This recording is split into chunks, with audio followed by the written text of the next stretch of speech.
కొండగట్టులో హనుమాన్ జయంతి వేడుకలు 3 రోజుల పాటు ఘనంగా నిర్వహించారు. ఈ వేడుకలకు 3 లక్షల మంది భక్తులు హాజరయ్యారని అధికారులు అంచనా వేశారు.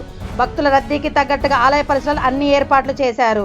మంగళవారం యాగశాల శుద్ధితో ఉత్సవాలు ప్రారంభమయ్యి భద్రాచలం శ్రీరాముడి ఆలయం నుంచి తీసుకొచ్చిన పట్టు వస్త్రాలతో ప్రారంభ వేడుకలు జరిగాయి.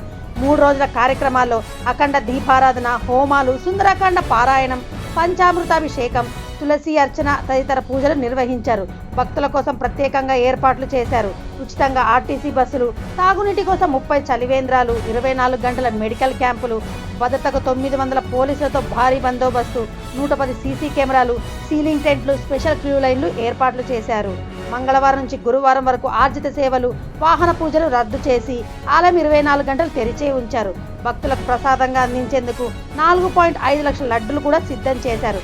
సాంస్కృతిక కార్యక్రమాలు కూడా జరిగాయి. కొండగట్టులో భక్తి, భద్రతా ఉత్సాహంతో జయంతి వేడుకలు జరిగాయి.